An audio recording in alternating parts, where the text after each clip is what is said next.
Well, howdy. Here's a interesting project that I was working on for way too long. What else is new? This pair of D216 and D208, this customer bought two recone kits from somewhere. Two OEM, this was the recone kit that was called out for it, manufactured December 11, 1989.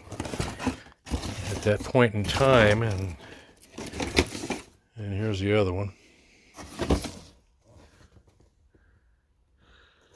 At that point in time in JBL professional history, there was a problem with quality control.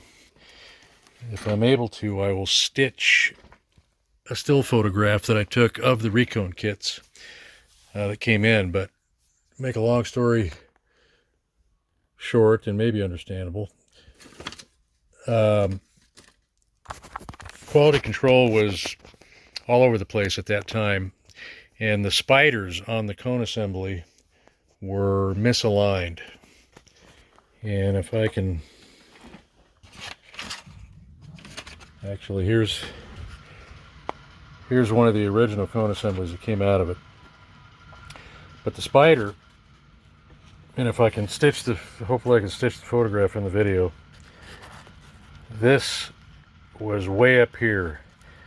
The spider was severely misaligned, so there's no way that it would have worked well without replacing the spider. So what I had to do is remove the spider, grind away the epoxy that glued the whole assembly together, and install a new surround level, and then put it back together. So I did that with both of them, and it worked. It's kind of hard to see.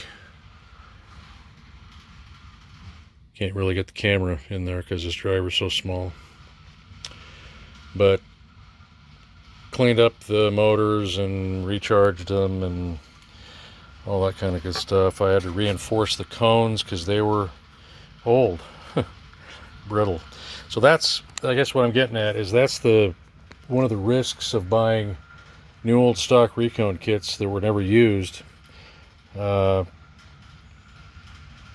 the factory, is there was a lot of defective ones, and I went through that same exercise with 5 D216s the guy bought, and he insisted on searching for factory recone kits, and I said, you know, there's a risk that those kits are no good, and some of them came from Japan, and lo and behold, they were no good. So I had to recone, I don't know, 2 or 3 of them with my own kit, which worked fine.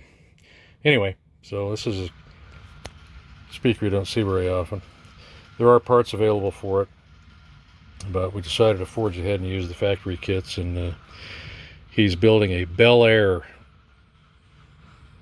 couple of Bel Air speaker systems that has this particular woofer for the low frequency, and it has an 075 bullet tweeter for the tweeter. It's a cool little bookshelf unit. So anyway, there it is. Talk later.